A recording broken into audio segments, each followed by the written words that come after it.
అది 1990 సంవత్సరం శ్రీలంకలోని బకామునా అనే గ్రామంలో ఇద్దరి టీచర్స్ కి పూర్ణిమ అనే 3 సంవత్సరాల అమ్మాయి ఉండేది. తను ఎప్పుడు కూడా తన పునర్జన్మ గురించి తన పేరెంట్స్ తో చెప్పేది. తన పునర్జన్మలో ఒక అబ్బాయిని అని, తన పేరు జినడాసా అని, తన వైఫ్ పేరు కుసుమి అని, వీళ్ళు శ్రీలంకలోని ఖలాని అనే ప్రాంతంలో ఉండేవాళ్ళు అని, 5th క్లాస్ వరకు చదువుకున్నాను అని, వాళ్ళ ఫ్యామిలీ మెంబర్స్ అగరబత్తులు తయారు చేసేవారు. ఇంకా ఆ గ్రామంలో వీళ్ళతో పాటు ఇంకో ఇద్దరు కూడా అగరబత్తులు తయారు చేసేవాళ్ళు అని, వీళ్ళ అమ్మగారి పేరు సైమోనా అని, వీళ్ళ అమ్మగారికి ఇద్దరు అన్నాదమ్ములు ఉన్నారు అని చెప్పేది. ఒక రోజు సైకిల్ మీద అగరబత్తులు తీసుకువెళ్తుంటే ఒక బస్సు వచ్చి గుద్దేయడంతో తను చనిపోయాడు అని చెప్పింది. కానీ తిను చిన్నపిల్ల అవడంతో పేరెంట్స్ ఎవరు తనని పట్టించుకునే వాళ్ళు కాదు. అలా పదే పదే సేమ్ స్టోరీ చెప్పడంతో పేరెంట్స్ కి భయం వేసి తనకేమైనా అయ్యిందేమో అని హాస్పిటల్ కి తీసుకువెళ్లి చెకప్ చేయించారు. తన మెంటల్ హెల్త్ కూడా బాగానే ఉంది. వీళ్ళిద్దరి పేరెంట్స్ పనిచేస్తున్న స్కూల్లో సుమనశ్రీ అనే ఒక కొత్త టీచర్ జాయిన్ అయ్యారు. ఈ టీచర్ యొక్క ఇల్లు కలానియా గ్రామం దగ్గరలో ఉండేది.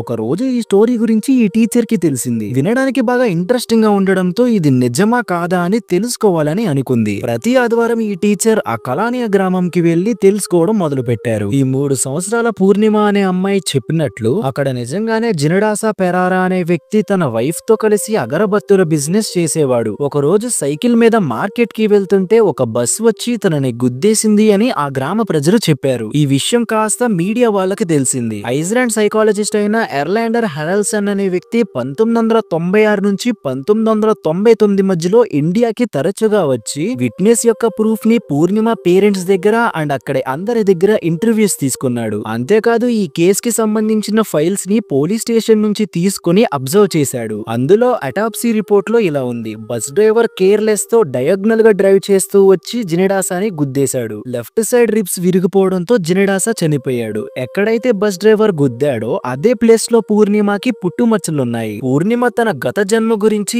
20 సంఘటనలు చెప్తే అందులో 14 100% నిజమని ప్రూవ్ అయ్యాయి. మిగిలిన వాటిలో 3 ప్రూవ్ అవ్వలేదు. మిగిలిన 3 కూడా రాంగ్ అని తెలిసింది. హెరల్సన్ ఇంకా చుట్టుపక్కల ఉన్న ఇలాంటి ఇంకొన్ని కేసుల మీద ఇన్వెస్టిగేషన్ మొదలు పెట్టాడు. 64 కేసులు టేకప్ చేస్తే అందులో 57 ఇంకా అన్సాల్వ్డ్ మిస్టరీస్ గానే మిగిలిపోయాయి. పూర్ణిమ కథని చిల్డ్రన్స్ పాస్ట్ లైఫ్ అనే ఒక టీవీ షోలో కూడా టెలికాస్ట్ చేశారు. నెక్స్ట్ స్టోరీకి వెళ్లే ముందు మీకు ఒక కథ చెప్తాను. ఒక రోజు ఎయిన్స్టైన్ ఫ్రెండ్ అయిన మైకెల్ బెస్సో అనే ఒక వ్యక్తి చనిపోయాడు. అప్పుడు ఎయిన్స్టైన్ మైకెల్ బెస్సో భార్యకి ఒక ఉత్తరం రాశాడు. ఆ ఉత్తరంలో ఇలా ఉంది: నీ భర్త చనిపోయాడని బాధపడకు. మనిషి అనేవాడు ఒక ఎనర్జీ. మనం ఎనర్జీని సృష్టించలేము, అలాగని నాశనం చేయలేము. ఒక ఆకారం నుండి ఇంకో ఆకారంలోకి మార్చగలము. అంటే నీ భర్త కూడా ఒక ఎనర్జీ కాబట్టి తను ఈ శరీరాన్ని వదిలి వేరే శరీరంలోకి వెళ్ళాడు అని చెప్పాడు. ఈవెన్ మన పురాణాల ప్రకారం కూడా మనిషి శరీరానికి మాత్రమే చావు ఉంటుంది, కానీ మనిషి ఆత్మకి కాదు. మహాభారతంలో కృష్ణుడు కూడా ఇదే చెప్పాడు. సో నా దృష్టిలో పునర్జన్మ అనేది నిజం. ఇంకా మనమైతే మన మెయిన్ స్టోరీలోకి వచ్చేద్దాం. నెంబర్ 2, టోరెన్ సింగ్ అలియాస్ టీ2 సింగ్. ఈ స్టోరీ యొక్క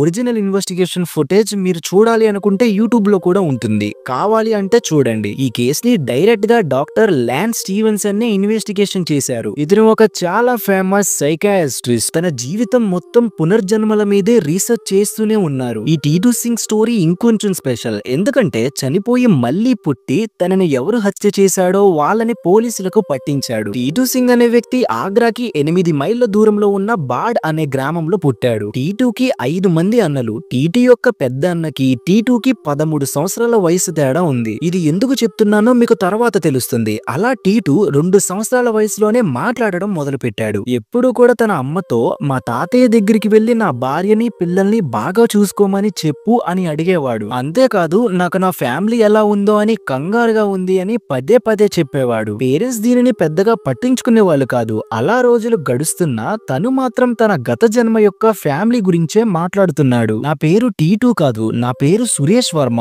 నేను ఆగ్రా నుంచి ఇక్కడికి ఎలా వచ్చాను, నా ఇల్లు ఇది కాదు అని ఏడ్చేవాడు. తన అన్నల దగ్గరికి వెళ్లి మా ఇల్లు పెద్దగా ఉంటుంది, ఈ ఇల్లు చాలా చిన్నగా ఉంది, నన్ను మా ఇంటికి పంపేయండి అని అడిగేవాడు. అలా ఒక రోజు టీ2 వాళ్ళ ఫ్యామిలీ అంతా కలిసి ఆగ్రాలో ఒక ఫంక్షన్ కి వెళ్లారు. అప్పుడు టీ2 వాళ్ళ ఫ్యామిలీ వాళ్ళ దగ్గరికి వెళ్లి సదరన్ బజార్ లో నాకు సురేష్ రేడియోస్ అనే ఒక షాప్ ఉంది అని చెప్పాడు. ఇది విన్న ఫ్యామిలీ మెంబర్స్ ఒక్కసారిగా షాక్ అయ్యారు. ఎందుకంటే టీ2 ఆగ్రాకి రావడం ఇదే మొదటిసారి. తనకి అసలు సదరన్ బజార్ ఉంది అని ఎలా తెలుసు అని ఆశ్చర్యపోయారు. ఒక రోజు టీ2 తన పెద్దన్నతో తనకి గత జన్మ ఉందని, ఆ సురేష్ రేడియోస్ తనదే అని, నేను ఒక పెద్ద రౌడీ అని చెప్పాడు. ఒక రోజు తను ఎప్పటిలాగానే షాప్ షాప్ కట్టేసి తన కారులో ఇంటికి వచ్చాడు. ఇంట్లో వారు ఎవరైనా గేట్ తీస్తారు అని బయట నుంచి హారన్ కొడుతున్నాడు. అదే సమయంలో ఇద్దరు వ్యక్తులు సురేష్ దగ్గరికి వచ్చారు. అందులో ఒక వ్యక్తి గన్ తీసి సురేష్ ని కాల్చి పారిపోయాడు. సురేష్ చనిపోయాడు. గన్ తో కాల్చాక తనని ఏ హాస్పిటల్ కి తీసుకువెళ్లారు, చనిపోయాక తన శవాన్ని ఎక్కడ దహనం చేశారో, తన అస్థికలను ఎవరు తీసుకుని వెళ్లి నదిలో కలిపారో అన్ని కళ్ళతో చూసినట్లు టీటూ చెప్తున్నాడు. ఇది విన్న టీటూ బ్రదర్ కి షాక్ అనిపించింది. ప్రతి చిన్న విషయాన్ని డీటెయిల్ గా చెప్తున్నాడు అని ఆశ్చర్యపోయారు. ఒక రోజు టీటూ వాళ్ళ అన్నయ్య అండ్ అతని స్నేహితుడు కలిసి ఏదో పని మీద ఆగ్రా వెళ్లారు. సరే ఎక్కడి దాకా వచ్చాం కదా, టీటూ చెప్పింది నిజమో కాదో తెలుసుకుందామని ఇద్దరు సదరన్ బజార్ కి వెళ్లారు. అక్కడ టీటూ చెప్పినట్లుగా సురేష్ రేడియోస్ అనే షాప్ ఉంది. ఆ షాప్ లో చనిపోయిన సురేష్ వర్మ ఫోటో కూడా ఉంది. అప్పుడు వీళ్ళిద్దరూ ఆ షాప్ లో ఉన్న వ్యక్తి దగ్గరికి వెళ్లి, మేము మీ ఓనర్ సురేష్ వర్మతో మాట్లాడాలి, కొంచెం పిలుస్తారా అని అడుగుతారు. దానికి ఆ షాప్ వ్యక్తి సురేష్ వర్మ గారు లేరు, కొన్ని సంవత్సరాల ముందే అతనిని ఎవరో హత్య చేశారు అని చెప్పాడు. ఇప్పుడు ఈ బిజినెస్ ని తన వైఫ్ అయిన ఉమా వర్మ చూసుకుంటున్నారు అని తనని కలవమని అడ్రస్ ఇచ్చారు. అప్పుడు ఈ టీటూ సింగ్ వాళ్ళ అన్నయ్య అండ్ ఫ్రెండ్ వెళ్లి ఉమా వర్మని కలిశారు. మొదట్లో వీళ్ళు ఎవరో ఫ్రాడ్ అని అనుకుంది, కానీ తర్వాత వాళ్ళు ప్రతిదీ డీటెయిల్డ్ గా చెప్పడంతో ఉమా వర్మకి ఒక్కసారిగా ఏం జరుగుతుందో అర్థం కాలేదు. ఈ విషయం ఉమా వర్మ వెళ్లి సురేష్ వాళ్ళ పేరెంట్స్ కి అండ్ బ్రదర్స్ కి చెప్పింది. వాళ్ళు నిజమా కాదా అని టెస్ట్ చేయడానికి అందరూ కలిసి టీటూ సింగ్ ఉండే గ్రామానికి వెళ్లారు. వీళ్ళని చూడగానే టీటూ సింగ్ ఫస్ట్ వాళ్ళ అమ్మ నాన్నని పలకరించాడు. తర్వాత ఉమా వర్మ దగ్గరికి వెళ్లి మన పిల్లలు సోను రోను ఎలా ఉన్నారు అని అడిగాడు. ఉమా వర్మకి ఏమీ అర్థం కావట్లేదు. తను ఎప్పుడు ఆ పిల్లవాడిని కలవలేదు, కనీసం చూడలేదు కూడా. కానీ అతనికి వీళ్ళ ఫ్యామిలీ గురించి అన్ని విషయాలు ఎలా తెలుసు? Suresh Varma wife and parents T two Singh ఎవరో కాదు, సురేష్ వర్మనే మళ్ళీ ఈ రూపంలో పుట్టాడు అని నమ్మడం మొదలు పెట్టారు. ఉమా వర్మని మీరు ఎందుకు టీటూ శర్మని ఇంత గట్టిగా నమ్ముతున్నారు అని అడిగితే,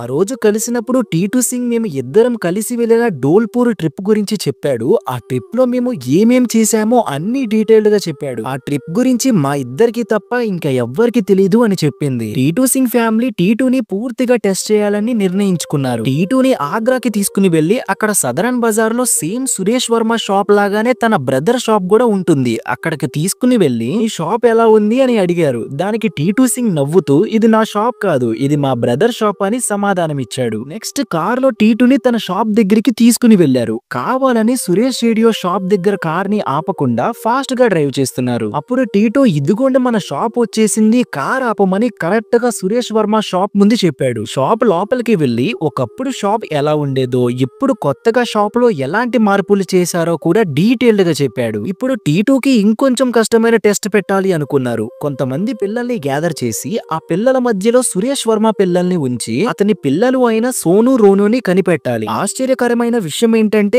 అంతమంది పిల్లల మధ్య కరెక్ట్ గా ఇద్దరిని చూపించి వాళ్ళే నా పిల్లలు అని చెప్పాడు. అంతేకాదు అందులో ఎవరు సోను ఎవరు రోను అని కూడా చెప్పాడు. టీటూ సింగ్ తన గత జన్మ గురించి 31 స్టేట్మెంట్స్ చెప్పాడు. అందులో 30 నిజమని ప్రూవ్ అయ్యాయి, ఒక్కటి మాత్రం రాంగ్ అని ప్రూవ్ అయింది. ఇంకా Suresh Varma post mortem report తీసుకుని వెళ్లి అతనికి బుల్లెట్స్ ఎక్కడ నుంచి లోపలికి వెళ్లి ఎక్కడ నుంచి బయటకు వచ్చిందో చూశారు. సేమ్ అవే ప్లేస్ లో టీటూ సింగ్ కి పుట్టుమచ్చలు ఉన్నాయి. అంతేకాదు సురేష్ వర్మ తల దగ్గర ఒక పుట్టుమచ్చ ఉంటుంది. సేమ్ అదే ఎగ్జాక్ట్ ప్లేస్ లో టీటూ సింగ్ కూడా ఉంది. టీటూ సింగ్ ని ఆగ్రా పోలీస్ స్టేషన్ కి తీసుకువెళ్లారు. అక్కడ టీటూ సింగ్ తనని చంపిన వాళ్ళని గుర్తుపట్టాడు. వాళ్ళు కూడా సురేష్ వర్మని వాళ్లే చంపారు అని ఒప్పుకున్నారు. కోర్టు కూడా వాళ్ళని శిక్షించింది. ఈ స్టోరీ వినడానికి ఆశ్చర్యంగా ఉండి నమ్మశక్యంగా లేదు కదా, కానీ ఇది నిజం. Number 3, Kinzhal reincarnation story. Rajasthan లోని పరావల్ అనే గ్రామంలో రత్న సింగ్ అనే ఒక వ్యక్తికి 5 మంది పిల్లలు ఉండేవాళ్ళు. అందులో 4 సంవత్సరాల కింజల్ అనే అమ్మాయి 2022లో కొంచెం వేరుగా మాట్లాడడం మొదలు పెట్టింది. తన పేరు ఉషా అని, గత జన్మలో పిప్లాంట్రీ అనే గ్రామంలో ఉండేది అని, 2013లో గ్యాస్ సిలిండర్ పేలి చనిపోయింది అని చెప్పింది. కింజల్ ని వాళ్ళ నాన్నగారిని పిలవమంటే